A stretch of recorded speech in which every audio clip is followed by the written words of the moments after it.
Welcome back to the Marvel Movie Minute, a daily podcast in which we assemble to explore the films of the Marvel Cinematic Universe 1 minute at a time. In this, our 6th season, we're looking at The Avengers. I'm Andy Nelson from the Next Reel Film Podcast. I'm Pete Wright, and I've come to put an end to this podcast. Did you bring your shield or hammer? Which one do you have? Today, it's still just a trash can lid, man. You know that. I've got my hammer in the garage. I'll get right. That. We'll see what damage we can do. Well, today we're talking about minute 50, which begins with another headbutt and ends with a concussive strike. Joining us on the show today, we have Eric Deutsch from Escape from New York Minute and Flash Gordon Minute. Eric, hello. Hello, I'm excited to be here amidst this battle of titans. We are thrilled to talk about this with you, especially because, as listeners of our last season would know, since I accidentally forgot to put him on the schedule until the last minute, Eric got first dibs for this season. So one of the minutes that you picked very specifically is this one. And I would love to start off asking why this minute? This is the classic thing from the Marvel Comics of the heroes meet who've never met before, and they have to fight first before they can all get along. Everybody always wants to know who's stronger, Hulk or Thor, who would win in a fight, Spider-Man or Daredevil, etc., etc. So they've got our first Avengers movie. You knew they were going to have some fighting in it, and there's some later on, but this is the first one, and we've got 3 of them. Most of this minute, 2 of them, but eventually 3 of them going at it. Would you have missed it if there wasn't superheroes brawling? I don't think I would have missed it necessarily, but I certainly was expecting it. Okay. And interesting. So okay. I think that I would have been fine if they didn't do it. But I think I also would have been surprised if they didn't do it either. That's I think my question. I mean, Andy, are you like pro superhero brawling? Are you as connected to that line of the comics that you feel like we needed to have some of this kind of angst? I don't think we've ever talked about that.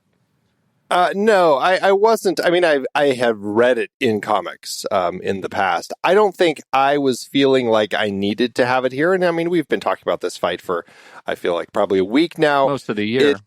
It's one of those things where it feels like I roll my eyes at it a little bit because I do find it frustrating that they can't just talk, that this is how it has to go first before they can have a conversation.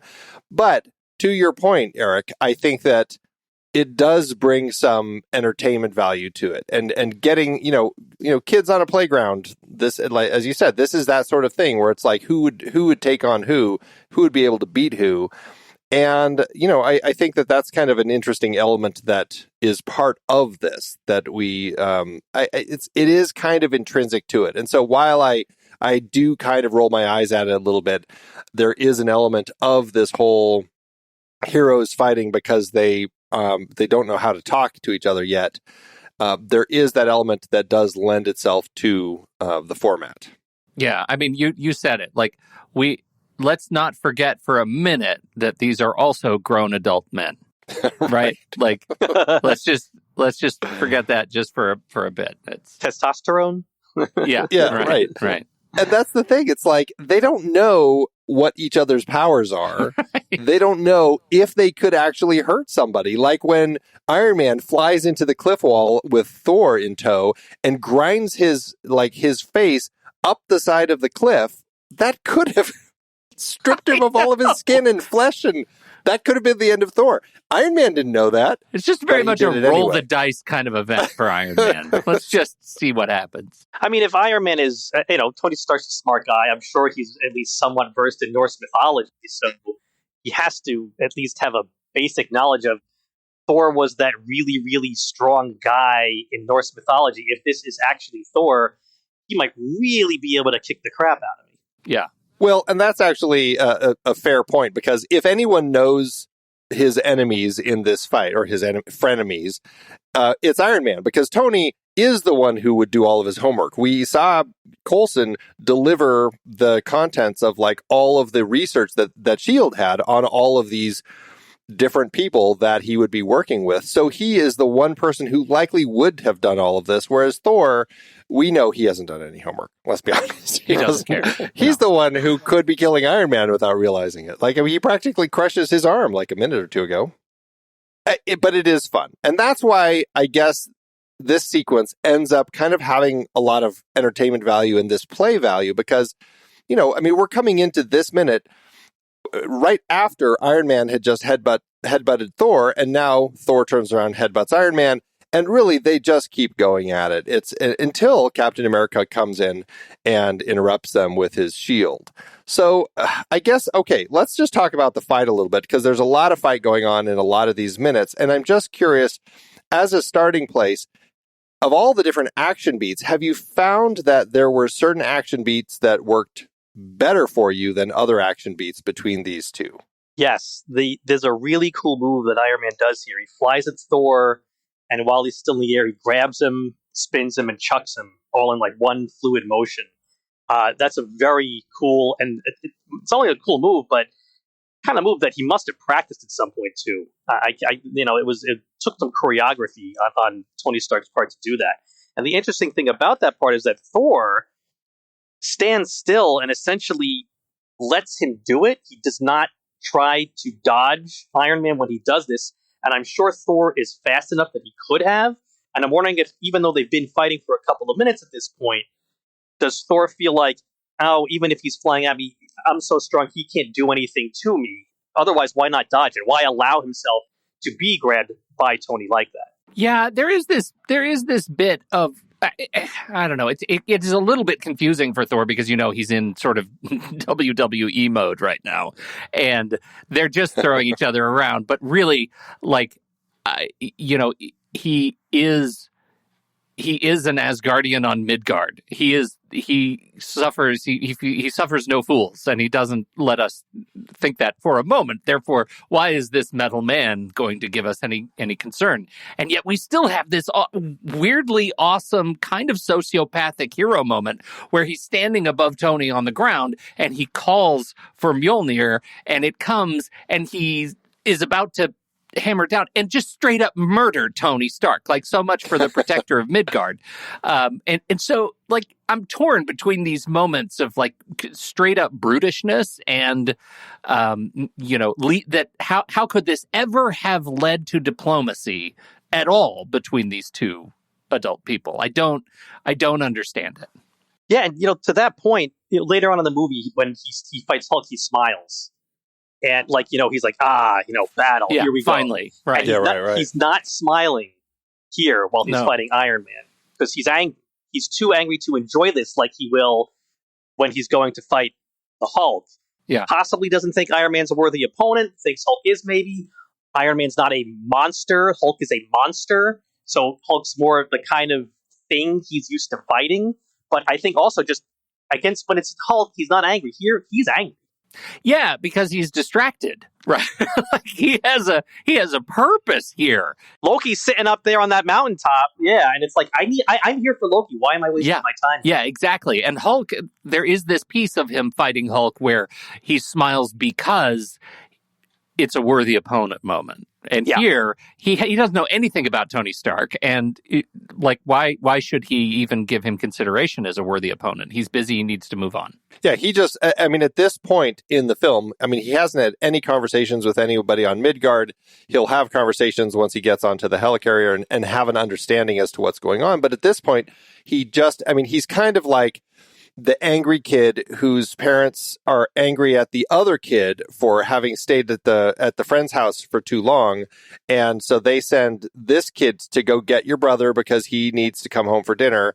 And so he's grumbling, having to stop playing his video games, go to the house next door to get his brother and bring him home. And so he's in grumpy mode right now. Yes. And he doesn't want to deal with any of these Midgardian nonsense. He just wants to get Loki, get the Tesseract, and get home. And so Iron Man is, the neighbor's dog who just keeps biting his ankles, and he's just very upset about it right now. So that's kind of the situation that we have going on here. I don't know, what a weird metaphor mode. That I just... Grumpy mode. What are you doing? That what you don't know is Andy has been dutifully trying to create art of all the Marvel superheroes as babies, and the only thing that could possibly describe Thor as a baby is grumpy mode, which now is all I can think about. There is this other piece of it, though, which is this is the first time we see Thor in this movie without Jane, and it's a little bit of a Thor Unleashed. Like, he comes down in this column of lightning and lands on a plane. Like, this is as sort of visceral a Thor as we've ever had. And the last time I actually don't know. I don't. The last time I think we had Thor, he had there was a relationship with him. There was a relationship of that balanced. That you could sort of feel started maybe to balance his sort of testosterone fueled rage, right, when things didn't go his way. And we don't have that here. And she's out of the picture. And now he just needs to get stuff done. Yeah, to continue my metaphor, his girlfriend's house was the other way. And if he only could have gone that way, but no, his brother's friend lives the other way. And so he doesn't get to pass by his girlfriend's house to say hi. So he's really angry that he doesn't also get to see Jane. And don't forget, if he walks up the block, he passes old Mr. Wilkins, and he sure doesn't like passing that house because of the angry dog. Exactly. That's where Thanks, we are. Dad.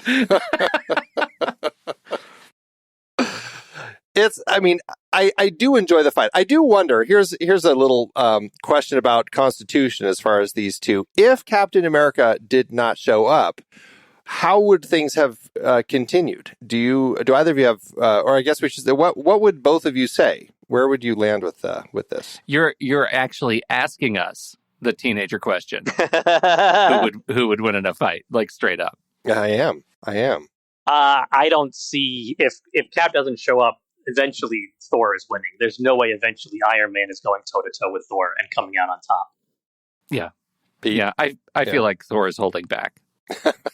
I think that Thor will definitely be able to take him out. So, I mean, he practically crushed his arm. If he has a chance to grab him again, and just give him a bear hug, he'll crush the suit and crush Tony inside. So that'd be the end of it. Especially because there is a point at which Tony runs out of goodies, and Thor will not run out of goodies. Yeah, and there is a point where Tony will be exhausted because he is still just human, even though he has a really cool suit that can do a lot of stuff. Yeah, Thor has probably had fights that have lasted hours against giants. Yeah. Iron Man's not, is not at that level. Yeah, right. All right, so Captain America arrives, and the signal of his arrival in the middle of this fight as Iron Man and Thor are about to hit each other, suddenly Cap's shield comes flying in and hits them both in the head, which is kind of funny. Actually, it hits it hits Thor in the top of his head, and it hits Tony right in the chest.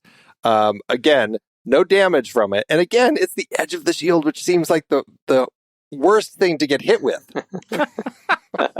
I just finished binging the Captain America season, so I remember all the commentary from you guys about that pointy, shiny edge of the shield seems like it could be very painful and very damage-inducing. Not to Iron Man or a god, apparently. Yes, Right. Yes, So Exactly. we've done that. My question about Captain America's arrival is, at what point does Cap decide he's going to perch on the top of that fallen tree sticking up into the air? Like, at what point is that his decision for his entrance? He's he's jumped out of a plane, and he landed presumably on the ground. Like, is there any universe in which he landed on the tip of that pointy tree? of course, he's Captain America. Okay, so maybe he's Captain America, but this is one of those things that is it's such a posed hero entrance that it strikes me as like, we're in a forest, put him on a pointy tree. It gets to the same sort of blocking logic of Loki's perch high up on the actually not so high up cliffside, where he's reclining. And now I don't even know where the hell the cliffside is. Like, with Cap's entrance, I am totally turned around. So this is where the minute, like, as great as the hero entrance is, and I love it, it's hard to watch a minute at a time because it's very confusing. It turns me around. I would love to have. We had a lot of shots of the Iron Man Thor fight of them as like Iron Man would grab Thor and they'd fly up into the air, up to the cliffside, and moments like that. I would love to have had in some of those shots been able to see Captain America coming down in his parachute. It's like, damn it, they're going that way now, and like have to like pull the handles on the parachute to try pushing it to the other direction. Like I just always, want for a second to see him like trying to scurry up that tree to make his big entrance, or taking the parachute off. Like, what if he Yeah. runs up it and his parachute's still on? He's like, damn it, trying to get the parachute off. right? It is funny, and it does make me wonder, like, how far did he have to run to even get to this point? And but I do like to think that, I mean, it's Captain America. He wants the advantage and everything. So I kind of think that it's cool that he ran up this broken tree to get to this perch so that he could get a better shot at both of them. I think it's kind of cool. But again, it boils down to the composition and the look of it. Is it logical? Not necessarily, but it is kind of fun. But it does give us a chance to look a little bit at some of the mythos of Thor in particular, because Captain America and Iron Man, you get that they're human, they're men, and they're fallible. What I think is most interesting about Thor is that over the course of his experience in the MCU to this point, and here in this movie, his entrance is as a brawler, but he is a god.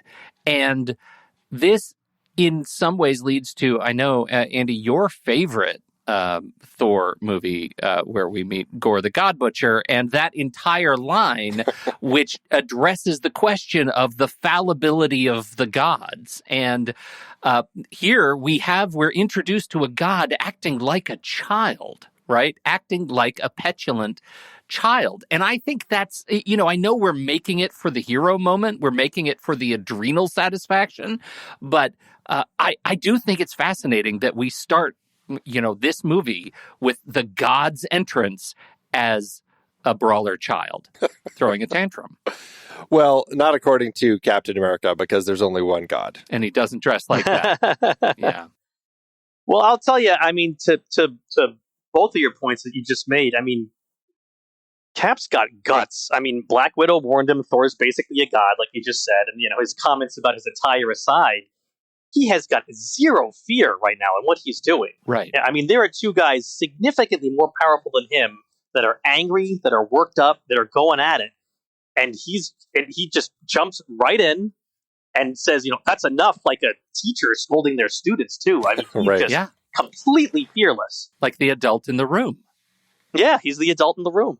Well, and I think that is an element where they got the way that the writers wrote Captain America in this. They captured that essence of him, of this person who joined the army because he wanted to stop the bullies. Really, that was kind of his whole motivation. And you can get that 40s sensibility of him, how they captured that and brought it forward all the way to today, where he is kind of behaving this way because these two are behaving the way that they are.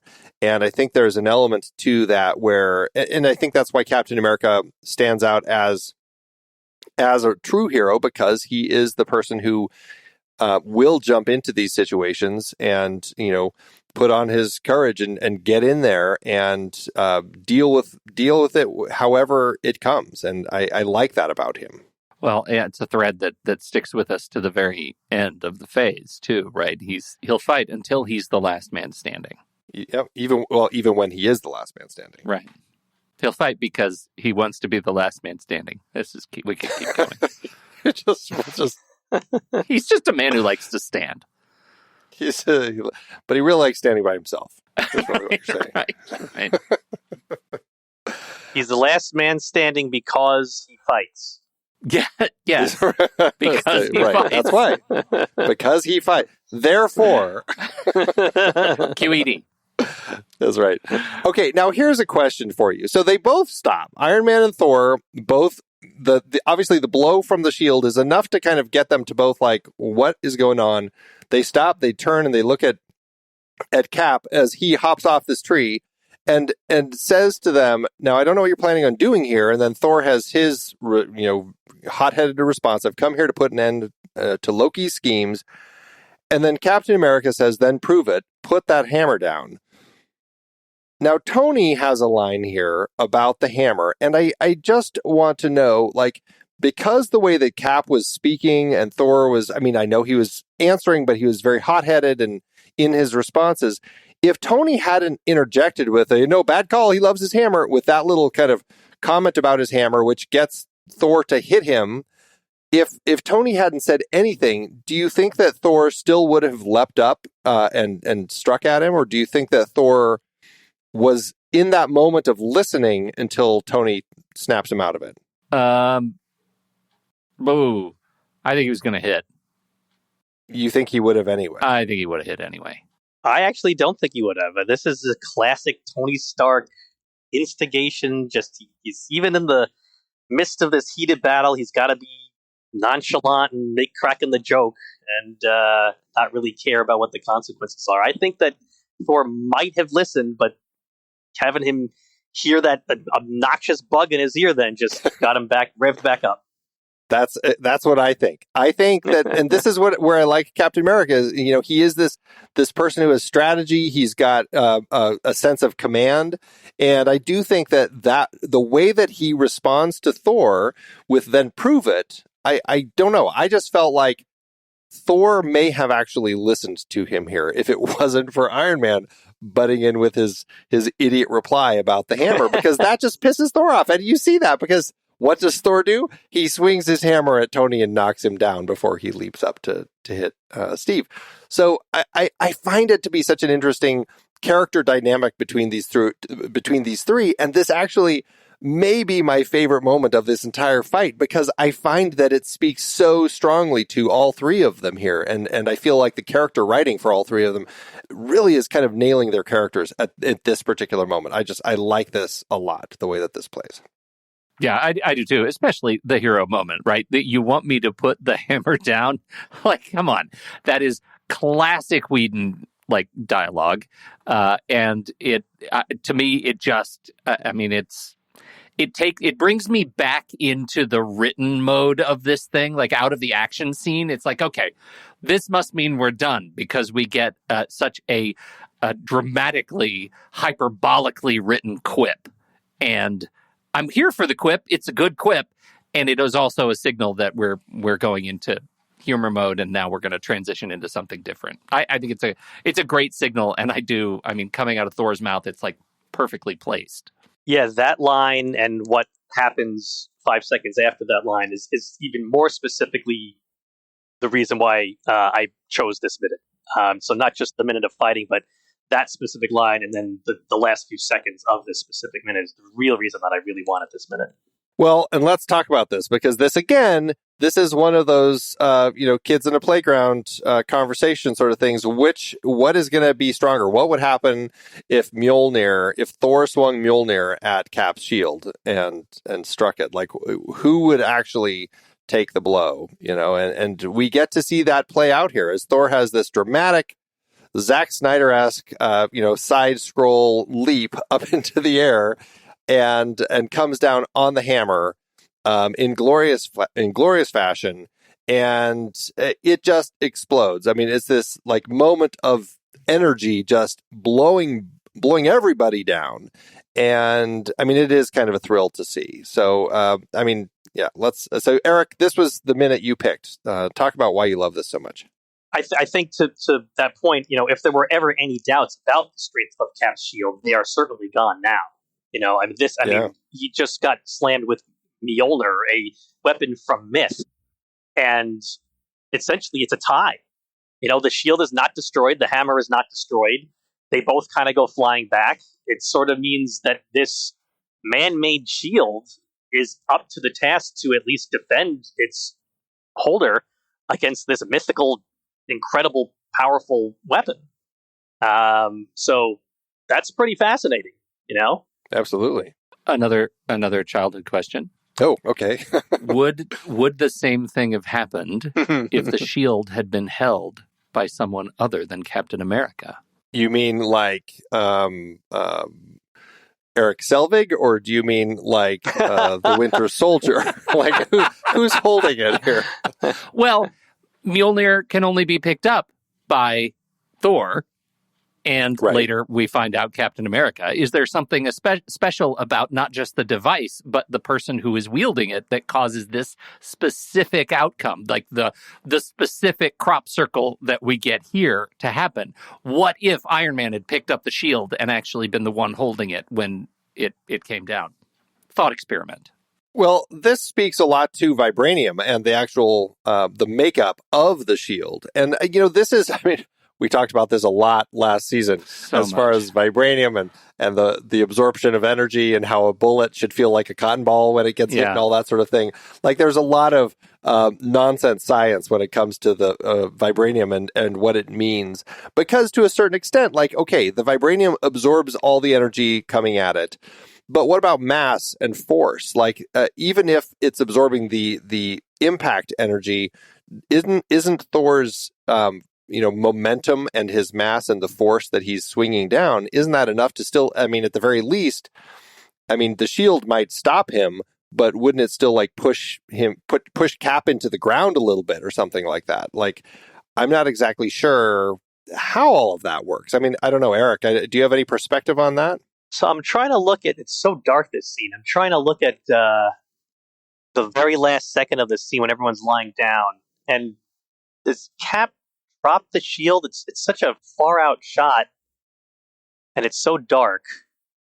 It looks like the shield is on the ground and Cap has been knocked away from it and isn't holding on to it anymore. Am I looking at this correctly? Or is he underneath the shield? I can't really tell. No, he's under it. He's under the shield. His foot is under. He hasn't let go of it, and I think that's important because Thor is still has the hammer. Okay, so yeah, he was not driven into the ground. Then he held on to the shield. He just sort of is knocked flat on his back, basically. And Thor, I mean, it's interesting that the shot makes it look like that Thor kind of went flying far away because of the backlash of it, but he's kind of, once they get to that overhead shot, he's only maybe a couple of yards away from Steve. So there's a bit of a discontinuity there. It seems like him flying backward is more like maybe flying upward, sort of thing where it propels him upward, and he's only ending up going maybe 5 to 10 feet away from Steve, but he went up a ways. That's at least that's kind of the way it seems. Because, I mean, even this explosion of energy, which destroys like this whole ring of forest, like when it happens, I don't know, I always feel like, it's like this mile radius of trees that have been felled, but in reality, it's only like, 30 feet. It's really not a big chunk of forest that gets taken out by this, even if it feels much grander. But yeah, it is one of these interesting moments that we have here, and the way that it plays, I don't know. The whole thing with the vibranium, I don't know exactly any sense of this. And I think the problem is it's just all so fictional that we just have to kind of take it for face value. And I would imagine, to answer your question, Pete, if somebody else was holding it, I mean, they may not have Cap's strength to kind of hold it, as forcefully against the swing of the hammer. But I would still imagine that you're going to end up getting that same sort of impact kind of resounding through the forest. And that they likely would end up being okay. And Cap probably also was standing in the right kind of defensive stance that Eric Selvig would not think to stand in as well. So that probably is a factor too. Right. No, he would have been pounded 6 feet into the forest floor, composted. Yeah, it is quite the explosion. It does make me wonder, and Pete, you were just talking about this a minute ago. Does this concussive force, does it hit Loki at all? Because we don't see the cliff again ever. Like after, I don't know, last minute or so when we see Loki, that kind of behind his shoulder shot of him looking down as he's watching, we haven't seen him again. No. And he's gone. Well, I wish he was gone. He's gone until he's decidedly not gone. That's the incredibly frustrating thing. Yeah, I wish that there was more connection to him as to why he was staying, because it's just like he of all people would just leave. But again, it boils down to his strategy and all that sort of stuff. But still, I would love to have had a shot of him, even just getting, if he was far enough away, just like getting his hair blown back or something by this, Yeah. I don't know. But is it weird, Eric? Does it strike you at all that we don't see Loki at all for like several minutes in all of this? It doesn't bother me because eventually we find out that he wanted to be captured. So, I mean, he's enjoying the show. He's having fun watching Thor have to trade blows with somebody, and he's standing around waiting to be brought back in prison. And so he's like, "Oh, I'll enjoy this entertainment here before they take me, and I have to kick my plan into full gear." Right. I feel like I just would have loved a shot of him, like after this blast, like have the concussion wave hit him or something, and just react like, "Oh wow, that shield is a lot more," because he knows Mjolnir. He knows what Mjolnir can do. He's been up against Mjolnir. He's been pinned to the ground by Mjolnir. Like I would love to have had a moment where, like that moment of realization of, wow, that's more than just a shield. Like that realization, there's something to that. You know, I would have liked that as the antagonist of the film, recognizing, oh, that's something I may need to watch out for at some point. Yeah. But all right. Well, that's pretty much where we're ending our minute today. Do either of you have any last thoughts about anything going on with this fight? I do have one. Okay. And I don't know the answer to it, so I wonder what you two think. Thor does not know anything about Cap's shield. Probably assumes he's just some puny human. You want me to put the hammer down? Full-blown force. Was Thor going to kill Captain America there? Well, I mean, speaking to the way that these heroes fight, I mean, my answer would be yes, because it seems like that's what they're all trying to do, is kill each other. I mean, you know, I feel like he would have done that to Iron Man too. And so, yes, I think that he absolutely would have killed Captain America right here. I feel like that's kind of where I stand too, just because like he cares as much about Captain America as he does about Iron Man. And that's why I go back to like, do I think Thor would have tried to strike Iron Man without Tony's sarcastic comment? And I think he's at a point where he just wants Loki and he wants to go rend justice. He does not want to argue with puny humans. And so I think his effort was to take decisive action. And if that kills the human, fine. Yeah, I think he's ready. He's ready to kick that dog and go get his brother. Jeez. I know. All right. Well, let's end there. Eric, you're going to be back in a week to talk about minute 55. So we'll have another chance soon to chat with you some more. So before then, though, before we wrap everything up, tell everybody about your shows and where people can check out the work that you've done on those. Sure. So as you mentioned at the beginning, I was the co-host of both Flash Gordon Minute and Escape from New York Minute. And I don't know exactly how the recording schedules of this show and my new show are working out, so I don't know if it'll have started posting it or not. But as of now, I'm also now co-hosting. There's a show called It's Time to Rewind, which is a show run by Bubba Wheat, and his current season, he's going through the movie Memento, one scene at a time. And I'm his co-host for the color scenes. If you're familiar with the movie, there's scenes in black and white, there's scenes in color. I know that Andy and Pete are going to be guests on some black and white scenes as well. So I don't know exactly when all that's dropping, but we're in recording now. So listen for that soon. It's called It's Time to Rewind, and this season is about Memento. We have Bubba Week coming up on this show soon. And although I will just behind the scenes, we've already recorded with him. Oh, okay. Well, not for this show. Sorry, we've already recorded some of our Memento minutes with him, is what I mean. Okay, got it. And so when we had our conversation, we talked about this, and I think we determined that episodes will be dropping by the time he's on, so it should be by the time you're on as well. So, all right, great. So definitely check that out, everybody. It's a fun show. A lot of all the different movies that he's talked about on the show, the different time travel movies, time loop movies. So. And Memento is a fun one to have talked about. For sure. Even when Pete and I were talking about, what was the shortest? 11 seconds? 11 seconds? Yeah, a few of those black and white scenes really quick. I think we got 40 minutes out of that 11 seconds, though. We did all right. We sure did. We sure did. That was fun. Well, Eric, thanks so much for joining us here today. We certainly appreciate it. Thanks, Eric. Always happy to be here. And we'll be back tomorrow to talk about Minute 51 with another guest. I believe we have Declan Craggs coming back from Scream Movie Minute. And I should say on Monday, not tomorrow. So we'll be back then to talk about that with him. It should be fun. So, Pete, thanks as always. Oh, Andy, next week we're going to get spooky. Until next time, true believers.